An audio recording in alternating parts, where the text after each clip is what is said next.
सत श्री अकाल जी। साडे वाला रेडियो ते सारिਆਂ ਦਾ ਸਵਾਗਤ ਹੈ। ਅਸੀਂ ਖਬਰਾਂ ਲੈ ਕੇ ਹਾਜ਼ਰ ਹਾਂ। ਮੈਂ ਹਾਂ ਹਰਮਨਪ੍ਰੀਤ ਕੌਰ। ਇਹ ਖਬਰਾਂ ਤੁਹਾਡੇ ਤੱਕ ਪਹੁੰਚਾਉਣ ਦੇ ਲਈ ਸਾਡਾ ਸਹਿਯੋਗ ਕੀਤਾ ਹੈ ਇੰਡੋ ਸਪਾਈਸ ਵਰਲਡ ਤੇ ਮਨੀਗ੍ਰਾਮ ਨੇ। ਗੱਲਬਾਤ ਕਰਾਂਗੇ ਹਰ ਰੋਜ਼ ਦੀ ਤਰ੍ਹਾਂ ਸੀਨੀਅਰ ਪੱਤਰਕਾਰ ਸਵਰਨ ਸਿੰਘ ਟੈਣਾ ਜੀ ਦੇ ਨਾਲ। ਟੈਣਾ ਸਰ, ਬਹੁਤ ਬਹੁਤ ਸਵਾਗਤ ਹੈ ਜੀ ਪ੍ਰੋਗਰਾਮ 'ਚ। ਬੜੀ ਮਿਹਰਬਾਨੀ ਜੀ, ਤੁਹਾਡਾ ਬਹੁਤ ਬਹੁਤ ਧੰਨਵਾਦ। ਤੇ ਰੇਡੀਓ ਸਾਡੇ ਵਾਲਾ ਸੁਣਨ ਵਾਲੇ ਸਾਰੇ ਹੀ ਸਰੋਤਿਆਂ ਨੂੰ ਸਤਿ ਸ਼੍ਰੀ ਅਕਾਲ ਜੀ। ਸਰ, ਸਭ ਤੋਂ ਪਹਿਲਾਂ ਤਾਂ 15 ਅਗਸਤ ਲੰਘ ਕੇ ਗਿਆ ਜੀ, ਉਹਦੇ ਬਾਰੇ ਅਸੀਂ ਗੱਲ ਕਰਦੇ ਹਾਂ ਕਿ ਕੈਪਟਨ ਅਮਰਿੰਦਰ ਸਿੰਘ ਹੋਰਾਂ ਨੇ ਅੰਮ੍ਰਿਤਸਰ ਦੇ ਵਿੱਚ ਲਹਿਰਾਇਆ ਤਿਰੰਗਾ ਤੇ ਆਪਣੀ ਸਰਕਾਰ ਦੇ ਵਾਹਵਾ ਸੋਲੇ ਗਏ ਨੇ। ਦੇਖੋ ਜੀ, ਮੈਂ ਪਹਿਲਾਂ ਵੀ ਕਈ ਦਿਨਾਂ ਤੋਂ ਇਹ ਗੱਲ ਕਰ ਰਿਹਾ ਵੀ 15 ਅਗਸਤ ਹੋਵੇ ਜਾਂ 26 ਜਨਵਰੀ ਹੋਵੇ, ਸਾਡੇ ਰਾਜਨੀਤਿਕ ਲੋਕਾਂ ਨੇ ਕੁਫਰ ਤੋਲਣਾ ਹੁੰਦਾ ਤੇ ਤੋਲਣਗੇ ਵੀ ਤੇ ਤੋਲਦੇ ਰਹੇ ਵੀ ਅਤੇ ਫਿਰ ਤੋਲਤਾ। 15 ਅਗਸਤ ਦੇ ਮੌਕੇ, ਆਜ਼ਾਦੀ ਦਿਹਾੜੇ ਦੇ ਮੌਕੇ ਲੰਘੇ ਕੱਲ੍ਹ ਭਾਰਤ ਦੇ ਪ੍ਰਧਾਨ ਮੰਤਰੀ ਸਾਹਿਬ ਦੇ ਨਰਿੰਦਰ ਮੋਦੀ ਹੋਰਾਂ ਨੇ ਲਾਲ ਕਿਲ੍ਹੇ ਤੇ ਝੰਡਾ ਲਹਿਰਾਇਆ। ਉਹਨਾਂ ਨੇ ਉੱਥੇ ਖੜ ਕੇ ਕੁਫਰ ਤੋਲਿਆ। ਪੰਜਾਬ ਦੇ ਮੁੱਖ ਮੰਤਰੀ ਸਾਹਿਬ ਨੇ ਅੰਮ੍ਰਿਤਸਰ 'ਚ ਤੋਲਿਆ। ਬਾਕੀ ਜਿਹੜੇ ਸੂਬਿਆਂ ਦੇ ਮੁੱਖ ਮੰਤਰੀ ਉਹਨਾਂ ਨੇ ਵੱਖੋ ਵੱਖਰੇ ਥਾਵਾਂ 'ਤੇ ਤੋਲਿਆ। ਜਿਹੜੇ ਮੰਤਰੀ ਆ ਕੈਬਨਿਟ ਦੇ ਉਹਨਾਂ ਨੇ ਹੋਰ ਥਾਵਾਂ 'ਤੇ ਤੋਲਿਆ। ਕਈ ਅਧਿਕਾਰੀਆਂ ਨੇ ਤੋਲਿਆ। ਜਿਹਦਾ ਜਿੱਥੇ ਸੂਤ ਲੱਗਾ ਉਹਨੇ ਰੱਜ ਕੇ ਕੁਫਰ ਤੋਲਿਆ। ਭਾਰਤ ਦੇ ਪ੍ਰਧਾਨ ਮੰਤਰੀ ਸਾਹਿਬ ਕਹਿੰਦੇ ਲਹਿਰਾਂ ਵਹਿਰਾਂ ਲੱਗਦੀਆਂ ਵਿਕਾਸ ਦੀਆਂ। ਉਹ ਕਹਿੰਦੇ ਵੀ ਇੱਦਾਂ ਦਾ ਵਿਕਾਸ ਹੋ ਨਹੀਂ ਸਕਦਾ। हमने छोटी किसानी के लिए बहुत काम किया है। ਹੁਣ ਜੇਕਰ ਉਹਨਾਂ ਦੇ ਨਾਲ ਤਰਕ ਦੀ ਗੱਲ ਕਰਨੀ ਹੋਵੇ ਤਾਂ ਜਿਹੜੇ ਇਹ ਬਾਰਡਰਾਂ ਦੇ ਉੱਤੇ ਕਿਸਾਨ ਬੈਠੇ ਆ 8.5 ਪੌਣੇ 9 ਮਹੀਨਿਆਂ ਤੋਂ, ਇਹ 150 ਕਿੱਲੇ ਦੇ ਮਾਲਕ ਆ ਤੇ ਹਜ਼ਾਰ ਏਕੜ ਜ਼ਮੀਨ ਦੇ ਮਾਲਕ ਆ। ਇਹ ਛੋਟੇ ਕਿਸਾਨ ਹੀ ਆ। ਵੱਡਾ ਕਿਸਾਨ ਤਾਂ ਕਿਸੇ ਦੇ ਜਾਵੇ ਨਾ ਜਾਵੇ ਉਹਨੂੰ ਤਾਂ ਫਰਕ ਪੈਂਦਾ ਹੀ ਨਹੀਂ। ਉਹ ਤਾਂ ਛੋਟੇ ਕਿਸਾਨ ਹੀ ਬੈਠੇ ਆ। ਜੇ ਤੁਸੀਂ 5 ਏਕੜ ਜ਼ਮੀਨ ਵਾਲੇ ਨੂੰ, 7 ਏਕੜ ਵਾਲੇ ਨੂੰ, 2 ਕਨਾਲ ਵਾਲੇ ਨੂੰ, 2 ਏਕੜ ਵਾਲੇ ਨੂੰ ਛੋਟਾ ਕਿਸਾਨ ਨਹੀਂ ਮੰਨਦੇ ਤਾਂ ਲੱਖ ਦੀ ਲਾਹਨਤ ਆ ਤੁਹਾਡੇ ਤੇ। ਸੋ ਉਹਨਾਂ ਨੇ ਵੀ ਉੱਥੇ ਬਹੁਤ ਕੁਫਰ ਤੋਲਿਆ ਤੇ ਉਹਨਾਂ ਨੇ ਇਹ ਗੱਲ ਨਹੀਂ ਕੀਤੀ ਕਿ ਮਹਿੰਗਾਈ को हम क्यों बढ़ावा दे रहे हैं। ਉਹਨਾਂ ਨੇ ਇਹ ਨਹੀਂ ਗੱਲ ਕੀਤੀ ਵੀ ਭਾਈ ਇਹ ਜਗ੍ਹਾ ਤੇਲ ਦੀਆਂ ਕੀਮਤਾਂ ਕਿਉਂ ਵਧੀਆਂ। खिलाड़ियों का हम बहुत सम्मान करते हैं, खिलाड़ियों के लिए तालियां बजाइए। बिल्कुल तालियां बजाओ, ਪਰ ਤੁਸੀਂ ਖਿਡਾਰੀਆਂ ਦੇ ਲਈ ਕੀਤਾ ਕੀ ਹੈ? ਤੁਸੀਂ ਉੱਥੇ ਖੜ ਕੇ ਨਵੀਨ ਪਟਨਾਇਕ ਦੀ ਇੱਜ਼ਤ ਕਰਦੇ, ਉਹਨਾਂ ਦਾ ਸਨਮਾਨ ਕਰਦੇ ਵੀ ਸਾਡੇ ਤਾਂ ਪਿੰਡ ਪੱਲੇ ਕੱਖ ਨਹੀਂ ਸੀ, ਸਾਨੂੰ ਤਾਂ ਇੰਨੀ ਅਕਲ ਹੈ ਨਹੀਂ। ਨਵੀਨ ਪਟਨਾਇਕ ਦਾ ਧੰਨਵਾਦ ਜਿਹਨੇ ਹਾਕੀ ਟੀਮ ਨੂੰ ਸਪਾਂਸਰ ਕੀਤਾ, ਉਹਦਾ ਜ਼ਿਕਰ ਹੀ ਹੈ ਨਹੀਂ। ਜੇ ਤਾਂ ਜਿੱਤ ਕੇ ਆ ਗਏ ਤਾਂ ਆਪਣੀ ਪ੍ਰਾਪਤੀ, ਜੇ ਹਾਰ ਗਏ ਤਾਂ ਫਿਰ ਖਿਡਾਰੀਆਂ ਦੀ ਗਲਤੀ। ਇੱਥੇ ਇਹ ਚੱਲਦਾ। ਉਸੇ ਤਰੀਕੇ ਦੇ ਨਾਲ ਪੰਜਾਬ ਦੇ ਮੁੱਖ ਮੰਤਰੀ ਸਾਹਿਬ ਨੇ ਅੰਮ੍ਰਿਤਸਰ ਝੰਡਾ ਲਹਿਰਾਇਆ। ਚਲੋ ਉਹਨਾਂ ਦੀ ਮਰਜ਼ੀ, ਉਹਨਾਂ ਨੇ ਕਿੱਥੇ ਲਹਿਰਾਉਣਾ, ਆਪ ਹੀ ਚੋਣ ਕਰਨੀ ਹੁੰਦੀ ਹੈ। ਪਰ ਅੰਮ੍ਰਿਤਸਰ ਨੂੰ ਐਤਕੀ ਤਾਂ ਕਰਕੇ ਚੁਣਿਆ ਕਿਉਂਕਿ ਸਿੱਧੂ ਦਾ ਏਰੀਆ। ਜੇ ਸਿੱਧੂ ਪਟਿਆਲੇ ਜਾ ਕੇ ਨਿੱਤ ਗੜਗੱਡ ਮਚਾ ਸਕਦਾ ਤੇ ਫਿਰ ਕੈਪਟਨ ਅਮਰਿੰਦਰ ਸਿੰਘ ਸੋਚਦੇ ਹੋਣੇ ਮੈਂ ਕਿਉਂ ਨਹੀਂ ਅੰਮ੍ਰਿਤਸਰ ਦੇ ਵਿੱਚ ਆ ਸਕਦਾ। ਇੱਥੇ ਉਹਨਾਂ ਨੇ ਤਿਰੰਗਾ ਲਹਿਰਾਇਆ। ਉਹ ਕਹਿੰਦੇ ਵੀ ਪੰਜਾਬ ਦੇ ਵਿੱਚੋਂ ਗੈਂਗਸਟਰ ਅਸੀਂ ਖਤਮ ਵੀ ਕਰਤੇ, ਜਿਹੜੇ ਰਹਿ ਗਏ ਕਰ ਦਿਆਂਗੇ। ਉਹ ਕਹਿੰਦੇ ਪੰਜਾਬ ਦੇ ਵਿੱਚ ਅਸੀਂ ਸਾਰੇ ਵਾਅਦੇ ਪੂਰੇ ਕਰ ਰਹੇ ਹਾਂ, ਕਿਸਾਨਾਂ ਦੇ ਕਰਜ਼ੇ ਮਾਫ ਕਰ ਰਹੇ ਹਾਂ। ਜਿਹੜੀ ਅਗਲੀ ਸਕੀਮ ਆ ਉਹ ਬਸ ਕੁਛ ਦਿਨਾਂ ਦੇ ਵਿੱਚ ਸ਼ੁਰੂ ਹੋ ਜਾਣੀ ਆ। ਉਹ ਕਹਿੰਦੇ ਰੈਗੂਲਰ ਕਰ ਦੇਣੇ ਕੱਚੇ ਮੁਲਾਜ਼ਮ, ਅਸੀਂ ਆਹ ਕਰਤਾ, ਅਸੀਂ ਉਹ ਕਰਤਾ। 4.5 ਸਾਲ ਦੇ ਵਿੱਚ ਇਹ ਦੇਖੋ ਜੀ ਕਿ ਜੋ ਗੱਲਾਂ ਕੱਲ੍ਹ ਕਹੀਆਂ ਕੈਪਟਨ ਸਾਹਿਬ ਨੇ ਜਾਂ ਮੋਦੀ ਸਾਹਿਬ ਨੇ, ਕੀ ਮੋਦੀ ਸਾਹਿਬ ਦੀਆਂ ਕਹੀਆਂ ਹੋਈਆਂ ਗੱਲਾਂ ਪਿਛਲੇ 7.5-8 ਸਾਲ ਦੇ ਨਾਲ ਮੇਲ ਖਾਂਦੀਆਂ? ਕੀ ਪਿਛਲੇ 4.5 ਸਾਲ ਦੇ ਨਾਲ ਕੈਪਟਨ ਸਾਹਿਬ ਦੀਆਂ ਗੱਲਾਂ ਮੇਲ ਖਾਂਦੀਆਂ? ਜੇ ਤਾਂ ਮੇਲ ਖਾਂਦੀਆਂ ਜਾਪਦੀਆਂ ਫਿਰ ਤਾਂ ਤੁਸੀਂ ਮੰਨੋ ਵੀ ਇਹ ਤਿਰੰਗੇ ਦੇ ਅਸਲ ਰਖਵਾਲੇ ਆ, ਇਹ ਤਿਰੰਗੇ ਦੇ ਅਸਲ ਭਗਤ ਆ। ਪਰ ਜੇਕਰ ਗੱਲਾਂ ਝੂਠ ਜਾਪਦੀਆਂ ਤੇ ਫਿਰ ਇਸ ਤੋਂ ਵੱਡੀ ਮਾੜੀ ਗੱਲ ਕੀ ਹੋਊਗੀ ਵੀ ਲਹਿਰਾ ਕੇ ਉਹ ਤਿਰੰਗਾ ਜਿਹੜਾ ਕਿ ਦੇਸ਼ ਦੇ ਜਾਂਬਾਜ਼ਾਂ ਨੇ ਕੁਰਬਾਨੀਆਂ ਦੇ ਕੇ ਇਹਨੂੰ ਝੂਲਦਾ ਕੀਤਾ, ਜਿਨ੍ਹਾਂ ਦੀਆਂ ਜਿਹੜੀਆਂ ਲਾਸ਼ਾਂ, ਜਿਨ੍ਹਾਂ ਦੀਆਂ ਦੇਹਾਂ ਉਹ ਬਾਰਡਰਾਂ ਦੇ ਉੱਤੇ ਤਿਰੰਗੇ ਦੇ ਵਿੱਚ ਲਿਪਟ ਕੇ ਆਉਂਦੀਆਂ, ਉਹਨਾਂ ਦੀ ਅਸੀਂ ਗੱਲ ਨਹੀਂ ਕਰਦੇ ਤੇ ਅਸੀਂ ਆਪਦੀਆਂ ਗੱਲਾਂ ਕਰੀ ਜਾਂਦੇ। ਸੱਚਾਈ ਇਹਦੇ ਵਿੱਚ ਕਿੰਨੀ ਆ। ਸੋ ਪੰਜਾਬ ਦੇ ਵਿੱਚ ਵੀ ਤੇ ਪੂਰੇ ਦੇਸ਼ ਦੇ ਵਿੱਚ ਕੱਲ੍ਹ ਆਜ਼ਾਦੀ ਦਿਹਾੜਾ ਮਨਾਇਆ ਗਿਆ। ਦੂਜੀ ਮਹੱਤਵਪੂਰਨ ਗੱਲ ਇਹ ਹੈ ਵੀ ਕਿਸਾਨਾਂ ਨੇ ਬਾਰਡਰਾਂ ਦੇ ਉੱਤੇ ਆਜ਼ਾਦੀ ਦਿਹਾੜਾ ਮਨਾਇਆ। ਇਹਨਾਂ ਕਿਸਾਨਾਂ ਦੀ ਕਦਰ ਕਰਨ ਨੂੰ ਜੀ ਕਰਦਾ ਕਿਉਂਕਿ ਇਹਨਾਂ ਨੇ ਟਰੈਕਟਰਾਂ ਦੇ ਉੱਤੇ ਤਿਰੰਗੇ ਲਾਏ ਆ। ਜਿਹੜੇ ਕਿਸਾਨਾਂ ਨੂੰ ਕਹਿੰਦੇ ਵੀ ਇਹ ਤਿਰੰਗੇ ਦੇ ਵੈਰੀ ਆ, ਉਹਨਾਂ ਨੇ ਕੱਲ੍ਹ ਦੱਸਿਆ ਵੀ ਤਿਰੰਗਾ ਸਾਨੂੰ ਜੀ ਜਾਨ ਨਾਲ ਪਿਆਰਾ ਕਿਵੇਂ ਆ। ਲੱਖਾਂ ਦੀ ਗਿਣਤੀ 'ਚ ਤਿਰੰਗੇ ਲੈ ਕੇ 26 ਜਨਵਰੀ ਨੂੰ ਨਿਕਲੇ ਜਦੋਂ ਦਿੱਲੀ ਦੇ ਵੱਲ, ਉਦੋਂ ਤਿਰੰਗੇ ਦੇ ਵੈਰੀ ਸਾਬਤ ਕਰਤਾ। ਜੇਕਰ ਇੱਕ ਖਾਲੀ ਪੋਲ ਦੇ ਉੱਤੇ ਝੰਡਾ ਲਾਤਾ ਤੇ ਉਸ ਤੋਂ ਬਾਅਦ ਅੱਜ ਤੱਕ ਇਹਨਾਂ ਨੂੰ ਕਦੇ ਤਿਰੰਗਾ ਪ੍ਰੇਮੀ ਨਹੀਂ ਮੰਨਿਆ। ਤੇ ਜਿਹੜੀ ਬੀਜੇਪੀ ਦੇ ਨੇਤਾ ਪਿਛੜਾ ਕਰਦੇ ਲੋਕਾਂ ਨੂੰ ਤੇ ਉਹ ਅੱਜ ਤਿਰੰਗਾ ਪ੍ਰੇਮੀ ਹੋ ਗਏ ਆ। ਸੋ ਕਿਸਾਨਾਂ ਨੇ ਆਪਣੇ ਤਰੀਕੇ ਦੇ ਨਾਲ ਤਿਰੰਗਾ ਮਾਰਚ ਕੱਢੇ ਆ, ਅਸਲ ਆਜ਼ਾਦੀ ਦੀ ਮੰਗ ਕੀਤੀ ਆ। ਕਿਸਾਨ ਮਜ਼ਦੂਰ ਸੰਗਰਾਮ ਸਿਖਰ ਦੇ ਉੱਤੇ ਪਹੁੰਚੇ, ਇਹਦੀ ਕਾਮਨਾ ਕੀਤੀ ਹੈ। ਸੋ ਬਹੁਤ ਇਹ ਕਿਸਾਨਾਂ ਦਾ ਜਿਹੜਾ ਮਾਰਚ ਸੀਗਾ ਇਹ ਭਾਵੁਕ ਕਰਨ ਵਾਲਾ ਸੀਗਾ। ਪਰ ਲੀਡਰਾਂ ਦੇ ਤਾਂ ਉਹ ਥੋਥੇ ਵਾਅਦੇ ਹੁੰਦੇ ਆ, ਤਾਂ ਨੂੰ ਅਸੀਂ ਗੁਬਾਰੇ ਛੱਡ ਦਿਆਂਗੇ, ਅਸੀਂ ਜੀ ਕਬੂਤਰ ਅਮਨ ਦੇ ਤਾਂ ਨੂੰ ਭੇਜ ਰਹੇ ਹਾਂ। ਅਮਨ ਇਹੋ ਨਹੀਂ ਹੁੰਦਾ ਗਾ। ਅਮਨ ਲੋਕਾਂ ਦੇ ਚਿੱਤ ਦੇ ਵਿੱਚ, ਅਮਨ ਲੋਕਾਂ ਦੇ ਮਨ ਦੇ ਵਿੱਚ ਹੋਣਾ ਚਾਹੀਦਾ, ਜਿਹੜਾ ਕਿ ਇਹਨਾਂ ਨੇ ਪੈਦਾ ਨਹੀਂ ਕੀਤਾ। ਜੀ, ਪਰ ਸਰ ਇੱਥੇ ਸਵਾਲ ਤਾਂ ਲੋਕਾਂ ਦੇ ਲਈ ਵੀ ਬਣਦਾ ਜੀ, ਕਿਉਂਕਿ ਲੋਕ ਤਾਂ ਜੋ ਸੁਣਨਾ ਚਾਹੁੰਦੇ ਨੇ ਲੀਡਰ ਉਹੀ ਸੁਣਾਉਂਦੇ ਨੇ। ਮੈਂ ਦਾਅਵੇ ਨਾਲ ਇਹ ਗੱਲ ਕਹਿ ਸਕਦੀ ਹਾਂ ਕਿ ਜਦੋਂ ਕੈਪਟਨ ਅਮਰਿੰਦਰ ਸਿੰਘ ਹੋਰਾਂ ਨੇ ਜਾਂ ਜਿਹਨੇ ਵੀ ਝੰਡਾ ਲਹਿਰਾਇਆ ਤੇ ਆਪਣੀ ਸਰਕਾਰ ਦਾ ਜਦੋਂ ਗੁਣਗਾਨ ਕੀਤਾ ਵੀ ਅਸੀਂ ਆਹ ਕਰਤਾ ਆਹ ਕਰਤਾ ਆਹ ਕਰਤਾ, ਤੇ ਤਾੜੀਆਂ ਤਾਂ ਫਿਰ ਉਹਨਾਂ ਦੀਆਂ ਗੱਲਾਂ ਦੇ ਉੱਪਰ ਉੱਥੇ ਵੀ ਲੋਕਾਂ ਨੇ ਮਾਰੀਆਂ ਹੋਣਗੀਆਂ, ਪਰ ਕਿਸੇ ਨੇ ਸਵਾਲ ਨਹੀਂ ਕੀਤਾ ਹੋਊਗਾ ਕਿ ਬੇਰੁਜ਼ਗਾਰੀ ਦਾ ਮੁੱਦਾ ਸੀ, ਨਸ਼ਿਆਂ ਦਾ ਮੁੱਦਾ ਸੀ, ਗੈਂਗਸਟਰਸ ਦੀ ਜਿਨ੍ਹਾਂ ਦੀ ਤੁਸੀਂ ਗੱਲ ਕਰ ਰਹੇ ਹੋ। ਹਰ ਰੋਜ਼ ਇਹਨਾਂ ਮੁੱਦਿਆਂ ਦੇ ਉੱਪਰ ਅਖਬਾਰਾਂ ਦੇ ਵਿੱਚ ਖਬਰਾਂ ਛਪ ਰਹੀਆਂ ਨੇ। ਕਿੱਥੇ ਗਾਇਬ ਹੋਏ ਨੇ ਇਹ ਮੁੱਦੇ? ਬਿਲਕੁਲ, ਤੁਹਾਡੀ ਬਹੁਤ ਮਹੱਤਵਪੂਰਨ ਗੱਲ ਹੈ। ਦੇਖੋ, ਕਿਸੇ ਵੀ ਸਮਾਜ ਦੇ ਵਿੱਚ ਸਾਰੇ ਲੋਕ ਗੈਰਤਮੰਦ ਨਹੀਂ ਹੁੰਦੇ ਤੇ ਸਾਰੇ ਲੋਕ ਹੀ ਬੇਗੈਰਤ ਨਹੀਂ ਹੁੰਦੇ। ਹੁਣ ਮੈਂ ਕੱਲ ਫੋਟੋਆਂ ਦੇਖੀਆਂ, ਜਦੋਂ ਕੈਪਟਨ ਸਾਹਿਬ ਨੇ ਤਿਰੰਗਾ ਲਹਿਰਾਇਆ ਤੇ ਵੱਡੀ ਗਿਣਤੀ ਦੇ ਵਿੱਚ ਉੱਥੇ ਲੋਕ ਮੂਹਰੇ ਬੈਠੇ ਆ। ਮੈਂ ਸੋਚਿਆ ਵੀ ਦੇਖੋ, ਅਸਲ ਆਜ਼ਾਦੀ ਇਹਨਾਂ ਨੂੰ ਮਿਲੀ ਹੋਣੀ ਹੈ, ਇਸ ਕਰਕੇ ਇਹ ਇੱਥੇ ਆਏ ਆ। ਇਹਨਾਂ ਨੂੰ ਕੁਝ ਵੱਖਰਾ ਮਿਲ ਗਿਆ ਹੋਣਾ, ਇਹ ਇਸ ਕਰਕੇ ਆਏ ਆ। ਇਹਨਾਂ ਨੂੰ ਸਰਕਾਰ ਨੇ ਕੋਈ ਵੱਖਰੀਆਂ ਸੌਗਾਤਾਂ ਦਿੱਤੀਆਂ ਹੋਣੀਆਂ ਤੇ ਤਾਂ ਝੋਲੀ ਚੁੱਕ ਕੇ ਬਣ ਕੇ ਇੱਥੇ ਆ ਗਏ ਆ। ਉਧਰੋਂ ਲਾਲ ਕਿਲੇ ਦੇ ਵੱਲ ਵੀ ਆਈ ਸੀ, ਉਹ ਜਿਹੜੇ ਉੱਥੇ ਗਏ ਸੀ ਕੀ ਪਤਾ ਉਹਨਾਂ ਨੂੰ 50 ਰੁਪਏ ਲੀਟਰ ਪੈਟਰੋਲ ਮਿਲਦਾ ਹੋਵੇ। ਇਹ ਵੀ ਹੋ ਸਕਦਾ ਜੀ ਉਹਨਾਂ ਨੂੰ ਜਿਹੜਾ ਸਿਲੰਡਰ ਆ ਉਹ 200-250 ਰੁਪਏ ਦਾ ਮਿਲਦਾ ਹੋਵੇ। ਹੋ ਸਕਦਾ ਉਹਨਾਂ ਦੇ ਲਈ ਚੀਜ਼ਾਂ ਬਹੁਤ ਸਸਤੀਆਂ ਹੋਈਆਂ ਹੋਣ। ਸੋ ਸਾਡੇ ਸਮਾਜ ਦੇ ਵਿੱਚ ਉਹਨਾਂ ਲੋਕਾਂ ਦੀ ਘਾਟ ਨਹੀਂ ਜਿਹੜੇ ਕਿ ਮੁਫਤ ਦੇ ਤੋਰੇ ਫੇਰੇ ਦੀ ਖਾਤਰ ਕੁਝ ਵੀ ਕਰ ਸਕਦੇ ਆ। ਜਿਹੜੇ ਬੰਦੇ ਦੀ ਘਰ ਦੇ ਵਿੱਚ ਜਾਂ ਕੰਮ ਦੇ ਨਾਲ ਜੁੜੀ ਕੋਈ ਵੈਲਿਊ ਨਹੀਂ ਗੀ, ਉਹ ਬੰਦਾ ਕਿਤੇ ਵੀ ਜਾ ਸਕਦਾ। ਮੈਂ ਤਾਂ ਇਹ ਗੱਲ ਕਹਿਣਾ ਹੁੰਦਾ ਵੀ ਇਹਨਾਂ ਨੂੰ ਕੀ ਲੋੜ ਆ। ਤੁਸੀਂ ਸੋਚ ਸਕਦੇ ਆ ਵੀ ਕਿਸੇ ਦੀ ਰੈਲੀ 'ਚ ਜਾਓਗੇ? ਮੈਂ ਸੋਚ ਸਕਦਾ, ਕਿਉਂਕਿ ਸਾਡੇ ਕੋਲ ਹੋਰ ਕੰਮ ਹੈਗੇ ਆ। ਜਿਹੜੇ ਬੰਦੇ ਵਿਹਲੜਾ ਉਹਨਾਂ ਨੇ ਬਸ ਝੱਡੀ ਚੱਕ ਕੇ ਤੁਰ ਪੈਣਾ। ਸੋ ਸਾਡੇ ਲੋਕਾਂ ਦੀਆਂ ਆਪਣੀਆਂ ਵੀ ਗਲਤੀਆਂ, ਕਿਉਂਕਿ ਚੁਣੇ ਅਸੀਂ ਇਹ ਆ, ਇਹ ਕਿਹੜਾ ਹੁਣ ਰਾਜਾਸ਼ਾਹੀ ਆ, ਇਹ ਸਾਡੀਆਂ ਵੋਟਾਂ ਨਾਲ ਚੁਣੇ ਹੋਏ ਆ। ਸੋ ਅਸੀਂ ਆਪਦੀ ਵੋਟ ਪਾਉਣ ਦੇ ਵੇਲੇ ਨਹੀਂ ਕਦਰ ਕੀਤੀ। ਮੈਂ ਪਰਸੋਂ ਦੇ ਪ੍ਰੋਗਰਾਮ 'ਚ ਵੀ ਗੱਲ ਕੀਤੀ ਸੀ ਤੁਹਾਡੇ ਨਾਲ ਕਿ ਦੇਖੋ, ਸਨੀ ਦਿਓਲ ਨੂੰ ਮਾੜਾ ਕਹੀ ਜਾਂਦੇ ਆ, ਕੋਈ ਗੌਤਮ ਗੰਭੀਰ ਨੂੰ ਦਿੱਲੀ 'ਚ ਕਹੀ ਜਾਂਦਾ, ਕੋਈ ਕਿਸੇ ਨੂੰ ਕਹੀ ਜਾਂਦਾ, ਉਹ ਕਿਸੇ ਨੂੰ ਕਹੀ ਜਾਂਦਾ। ਪਰ ਗੱਲ ਇਹਦੀ ਚੁਣੇ ਕਿਹਨੇ ਆ, ਵੋਟਾਂ ਕਿਹਨੇ ਪਾਈਆਂ ਸੀ? ਜਿੰਨੀ ਦੇਰ ਤੱਕ ਸਾਡੀ ਦੇਸ਼ ਦੇ ਵਾਸੀਆਂ ਦੀ ਅਕਲ ਟਿਕਾਣੇ ਨਹੀਂ ਆਉਂਦੀ, ਜਿਹੜੀ ਕਿ ਹਾਲੇ ਤੱਕ ਆਈ ਨਹੀਂ। 75ਵਾਂ ਆਜ਼ਾਦੀ ਦਿਹਾੜਾ ਬਣਾ ਲਿਆ ਤਾਂ ਆਪ ਨਾਲੀ ਵਰਗੇ ਬਣੇ ਪਏ ਆ। ਸਾਡੇ ਲਈ ਇਸੇ ਕਰਕੇ ਹੀ ਨਾਲੀਆਂ ਦੇ ਤੇ ਗਲੀਆਂ ਦੇ ਮੁੱਦੇ ਸਰਵੋਤਮ ਆ। ਕਿ ਦੁਨੀਆ ਦੇ ਕਿਸੇ ਦੇਸ਼ ਦੇ ਵਿੱਚ ਇਸ ਗੱਲ ਦਾ ਮੁੱਦਾ ਬਣਦਾ ਕਿ ਅਸੀਂ ਗਲੀ ਪੱਕੀ ਕਰਤੀ, ਅਸੀਂ ਨਾਲੀ ਬਣਾਤੀ, ਅਸੀਂ ਤੁਹਾਡਾ ਸੀਵਰੇਜ ਸਿਸਟਮ ਠੀਕ ਕਰਤਾ। ਇਹਦੇ ਲਈ ਤਾਂ ਮਾਫੀ ਮੰਗਣ, ਇਹ ਪ੍ਰਾਪਤੀ ਨਾ ਦਰਸਾਉਣ, ਇਹ ਮਾਫੀ ਮੰਗਣ ਕਿ ਆਜ਼ਾਦੀ ਤੋਂ ਬਾਅਦ ਅਸੀਂ ਆਹ ਕੰਮ ਵੀ ਨਹੀਂ ਕਰ ਸਕੇ, ਅਸੀਂ ਤੁਹਾਡੇ ਪੈਰਾਂ 'ਚ ਪੈ ਕੇ ਲੰਮੇ ਮਾਫੀ ਮੰਗਦੇ ਆ। ਪਰ ਉਹ ਇਸ ਗੱਲ ਨੂੰ ਪ੍ਰਾਪਤੀ ਬਣਾ ਕੇ ਦੱਸਦੇ ਆ। ਲੋਕ ਵੀ ਬੋਗਾ, ਲੋਕ ਵੀ ਤਾੜੀਆਂ ਮਾਰੀ ਜਾਂਦੇ ਆ, ਹੱਸੀ ਜਾਂਦੇ ਆ, ਦੰਦ ਕੱਢੀ ਜਾਂਦੇ ਆ। ਮੈਂ ਕੱਲ ਸੋਚਦਾ ਸੀ, ਮੈਂ ਕਿਹਾ ਆਜ਼ਾਦੀ ਦੇ ਲਈ ਅਸੀਂ ਕਿੰਨੀਆਂ ਜਾਨਾਂ ਗਵਾਈਆਂ। ਭਾਰਤ ਪਾਕਿਸਤਾਨ ਦੀ ਵੰਡ ਹੋ ਗਈ, ਲੱਖਾਂ ਲੋਕਾਂ ਦੀ ਮੌਤ ਹੋਈ ਆ। ਅਸੀਂ ਯਾਰ ਢੋਲ ਕਿਹੜੀ ਗੱਲ ਦੇ ਵਜਾਉਂਦੇ ਆ? ਲੋਕ ਢੋਲ ਵਜਾਈ ਜਾਂਦੇ ਆ, ਭੰਗੜੇ ਪਾਈ ਜਾਂਦੇ ਆ, ਅਵਲੀਆਂ ਗੱਲਾਂ ਗਾਣੇ ਗਾਈ ਜਾਂਦੇ ਆ। ਇਹ ਕਿਹੜੀ ਆਜ਼ਾਦੀ ਆ ਜਿਹੜੀ ਕਿ ਲਾਸ਼ਾਂ ਦੇ ਉੱਤੇ ਆ, ਜਿਹੜੀ ਖੂਨ ਦੇ ਨਾਲ ਰੰਗੀ ਹੋਈ ਆ? ਸੋ ਸਾਨੂੰ ਤਾਂ ਇਸ ਗੱਲ ਦੇ ਉੱਤੇ ਚਿੰਤਨ ਕਰਨਾ ਚਾਹੀਦਾ ਵੀ ਸਾਡੇ ਕਿੰਨੇ ਭੈਣ ਭਰਾਵਾਂ ਦੀ ਮੌਤ ਹੋ ਗਈ ਆ। ਖੁਸ਼ੀ ਦਾ ਮੌਕਾ ਵੀ ਤਾਂ ਕਿਹੜਾ, ਅਸੀਂ ਕਿਹੜਾ ਕਿਸੇ ਚੀਜ਼ ਨੂੰ ਨਾਲ ਲਾ ਲਿਆ, ਅਸੀਂ ਤਾਂ ਆਪਦੀ ਚੀਜ਼ ਨੂੰ ਗਵਾ ਲਿਆ ਤੇ ਭੰਗੜੇ ਅਸੀਂ ਫੇਰ ਵੀ ਪਾਈ ਜਾਂਦੇ ਹਾਂ। ਜੀ ਬਿਲਕੁਲ, ਤੁਹਾਡੀ ਗੱਲ ਸਹੀ ਹੈ ਜੀ। ਅੱਗੇ ਵੱਧਦੇ ਹਾਂ। ਨਵਜੋਤ ਸਿੰਘ ਸਿੱਧੂ ਨੇ ਕਹਿੰਦੇ ਕਾਂਗਰਸ ਭਵਨ ਦੇ ਵਿੱਚ ਹੀ ਆਪਣਾ ਬਿਸਤਰਾ ਲਗਾ ਲਿਆ, ਕਿਉਂ?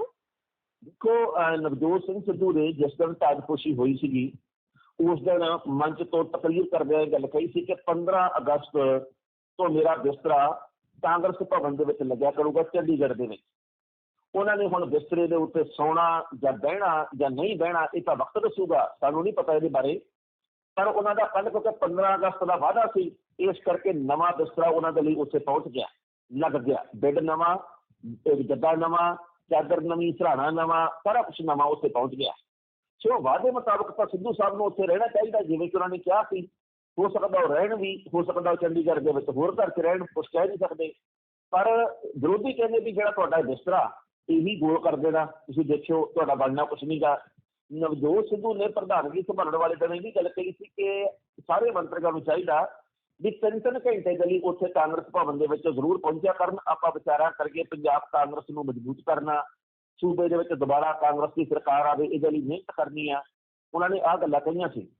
ਪਰ ਉਸ ਤੋਂ ਅਗਲੀ ਗੱਲ ਇਹ ਸੀ ਕਿ ਜਦੋਂ ਪਛਾਣ ਨੂੰ ਝਾਕ ਮਾਰਦਾ ਤਾਂ ਸ਼ਮਸ਼ੇਰ ਸਿੰਘ ਦੂਲੋ ਇੱਕ ਇਹੋ ਜਿਹੇ ਪੰਜਾਬ ਦੇ ਪ੍ਰਧਾਨ ਹੋਏ ਆ, ਸਾਬਕਾ ਪ੍ਰਧਾਨ ਜਿਹੜੇ ਹੁਣ ਰਾਜ ਸਭਾ ਮੈਂਬਰ ਆ, ਉਹ ਕਾਂਗਰਸ ਭਵਨ ਦੇ ਵਿੱਚ ਰਹਿੰਦੇ ਰਹੇ ਆ। ਉਹਨਾਂ ਨੇ ਆਪਣਾ ਬਿਸਤਰਾ ਲਾਇਆ ਸੀ, ਉਹ ਇੱਥੇ ਹੀ ਸੌਂਦੇ ਸੀ, ਇੱਥੇ ਹੀ ਰਹਿਣ ਲੱਗਦੇ ਸੀਗੇ। ਸੋ ਹੁਣ ਦੇਖੋ ਨਵਜੋਤ ਸਿੰਘ ਸਿੱਧੂ ਕੀ ਕਰਦੇ ਆ। ਪਰ ਅੱਜ ਦੀ ਤਰੀਕ ਦੇ ਵਿੱਚ ਕਾਂਗਰਸ ਦੇ ਵਿੱਚ ਕਲੇਸ਼ ਬਹੁਤ ਆ। ਅੱਜ 16 ਤਰੀਕ ਆ, ਤੇ ਮੇਰਾ ਖਿਆਲ ਆ ਵੀ 2-4-5 ਦਿਨਾਂ ਦੇ ਵਿੱਚ ਮੰਤਰੀ ਮੰਡਲ ਦੇ ਵਿੱਚ ਬਦਲਾਅ ਹੋ ਜਾਣਾ, ਰੱਦੋ ਬਦਲ ਹੋ ਜਾਣਾ।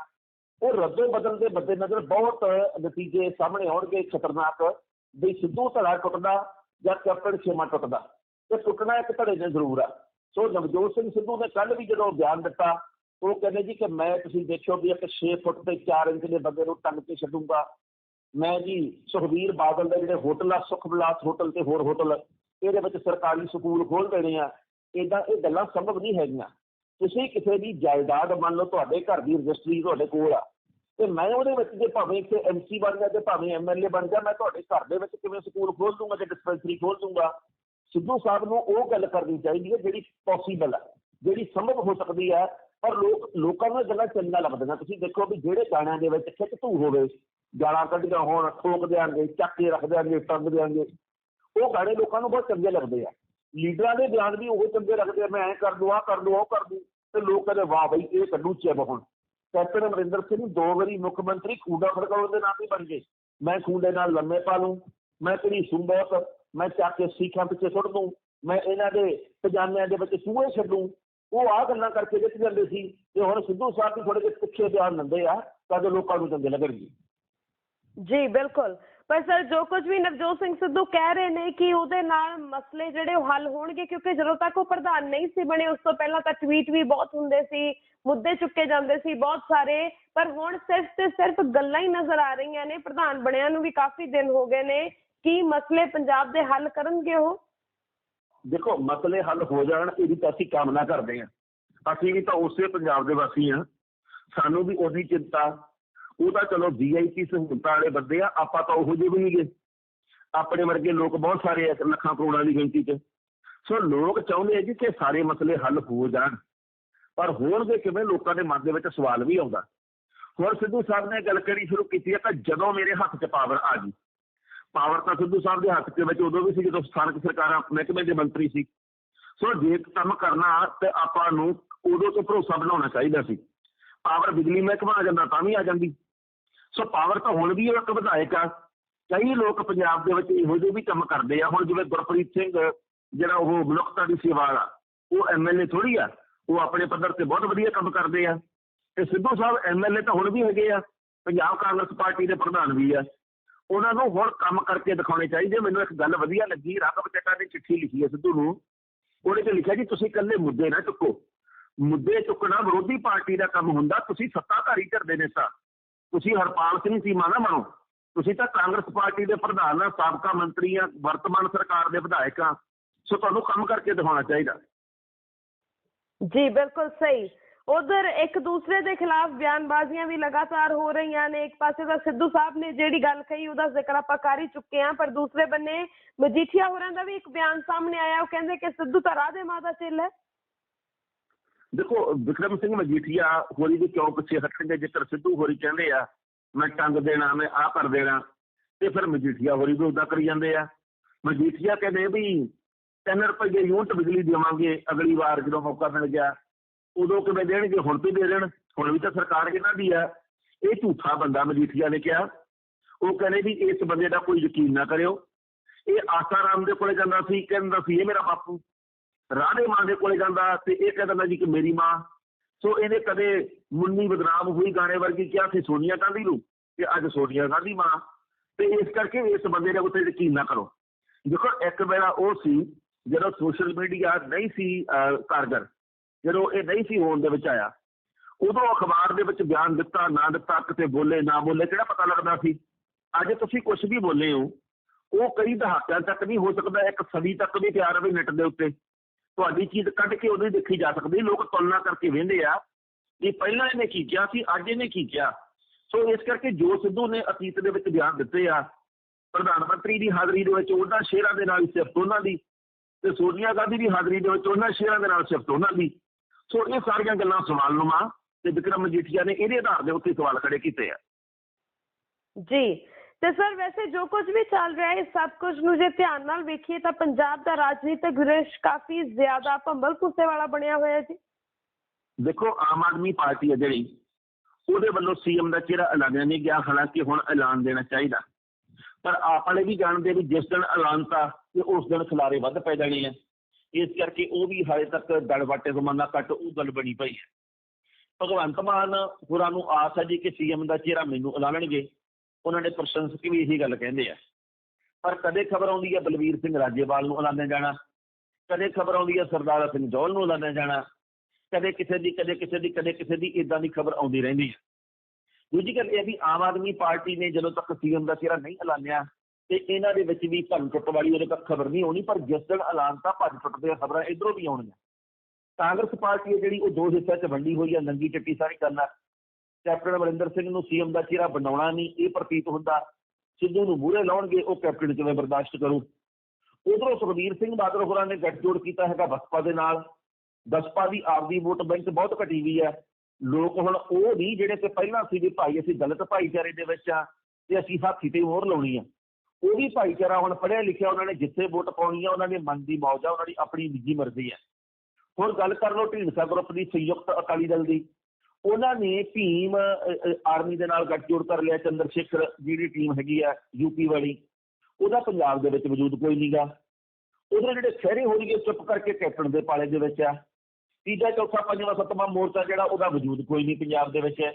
ਸੋ ਇਸ ਕਰਕੇ ਪੰਜਾਬ ਦੇ ਲੋਕਾਂ ਨੂੰ ਕੁਝ ਵੀ ਕਲੀਅਰ ਨਹੀਂ ਹੋ ਰਿਹਾ। ਜੇ ਤੁਸੀਂ ਅੱਜ 100 ਬੰਦੇ ਨੂੰ ਪੁੱਛੋ ਕਿ ਤੁਹਾਡੇ ਖਿਆਲ ਦੇ ਵਿੱਚ ਸਰਕਾਰ ਕਿਹਦੀ ਬਣੂਗੀ, ਲੋਕ ਇੱਕਦਮ ਇਹ ਗੱਲ ਕਹਿੰਦੇ, 50% ਲੋਕ ਇਹ ਗੱਲ ਕਹਿਣਗੇ ਐਤਕੀ ਪੂਰਨ ਬਹੁਮਤ ਸ਼ਾਇਦ ਕਿਸੇ ਨੂੰ ਵੀ ਨਾ ਮਿਲੇ ਅੱਜ ਦੀ ਤਰੀਕ ਦੇ ਮੁਤਾਬਕ।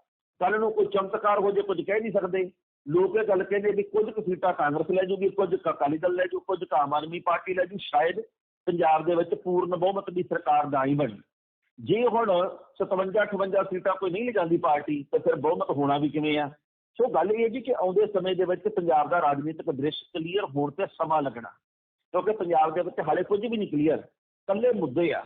ਇਹਨਾਂ ਮੁੱਦਿਆਂ ਦਾ ਹੱਲ ਕਰਨ ਦੀ ਤਰਕੀਬ ਤਾਂ ਕੋਈ ਵੀ ਨਹੀਂ ਦੱਸ ਰਿਹਾ ਤੇ ਨਾ ਹੀ ਕੋਈ ਇਹ ਗੱਲ ਕਹਿੰਦਾ ਕਿ ਜੋ ਮੈਂ ਵਾਅਦਾ ਕਰਦਾ। ਕਦੇ ਸੁਖਬੀਰ ਸਿੰਘ ਬਾਦਲ ਨੇ ਕਿਹਾ ਵੀ ਅਸੀਂ 400 ਯੂਨਿਟ ਮੁਫਤ ਬਿਜਲੀ ਦੇਵਾਂਗੇ, ਪਰ ਜਿੱਤਣ ਤੋਂ 1 ਮਹੀਨੇ ਦੇ ਅੰਦਰ ਅੰਦਰ ਸ਼ੁਰੂਆਤ ਕਰ ਦਿਆਂਗੇ। ਬਜ਼ੁਰਗਾਂ ਨੂੰ 2000 ਰੁਪਏ ਪੈਨਸ਼ਨ ਦੇਵਾਂਗੇ ਮਹੀਨੇ ਦੀ, ਪਰ ਪਹਿਲੇ ਹਫ਼ਤੇ ਦੇ ਵਿੱਚ ਸ਼ੁਰੂ ਕਰ ਦਿਆਂਗੇ। ਉਹਨਾਂ ਨੇ ਇਹ ਨਹੀਂ ਕਹਿਣਾ, ਕਿਸੇ ਨੇ ਵੀ ਨਹੀਂ ਇਹ ਕਹਿਣਾ 4.5 ਸਾਲ ਬਾਅਦ ਸੋਚਿਆ ਜਾਊਗਾ ਇਸ ਗੱਲ ਬਾਬਤ ਵੀ।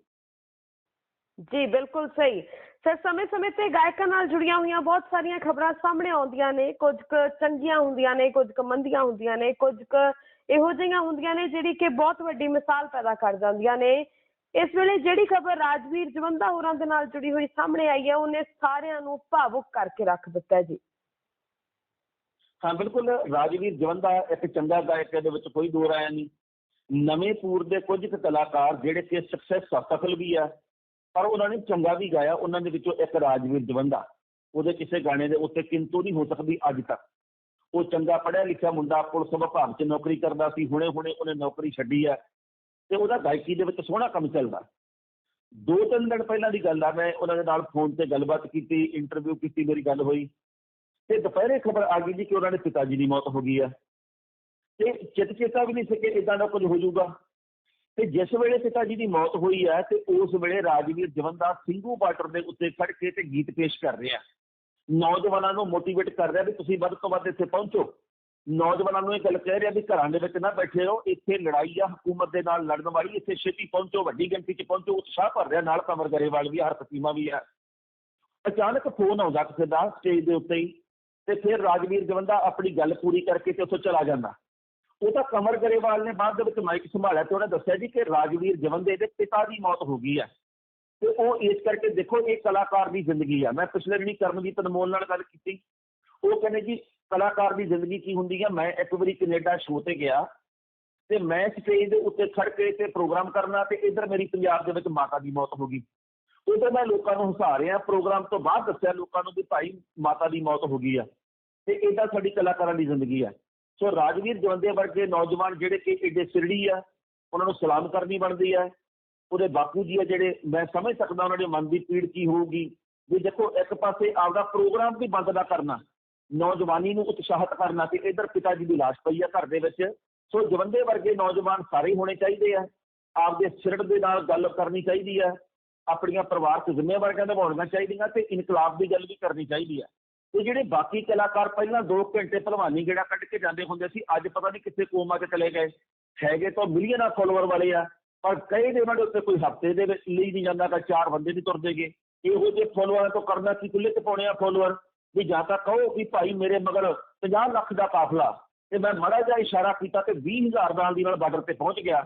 ਇਹਨਾਂ ਦੇ ਕਹੇ ਕੋਈ ਕੁਛ ਨਹੀਂ ਕਰਦਾ। ਸੋ ਜਵੰਦੇ ਵਰਗੇ ਜਾਂ ਬਾਜਵੇ ਵਰਗੇ, ਬੱਬੂ ਮਾਨ ਵਰਗੇ, ਜਾਂ ਗੱਲ ਕਰੀਏ ਆਪਾਂ ਇੱਧਰ ਕਮਰ ਗਰੇਵਾਲ ਤੇ ਹਰਪ ਚੀਮੇ ਦੀ, ਤੇ ਇਹੋ ਜਿਹੇ ਨੌਜਵਾਨਾਂ ਦੀ ਲੋੜ ਆ। ਇਹੋ ਜਿਹੇ ਕਲਾਕਾਰਾਂ ਦਾ ਬਹੁਤ ਵੱਡਾ ਯੋਗਦਾਨ ਹੈ ਇਸ ਅੰਦੋਲਨ ਦੇ ਵਿੱਚ। ਜੀ ਬਿਲਕੁਲ।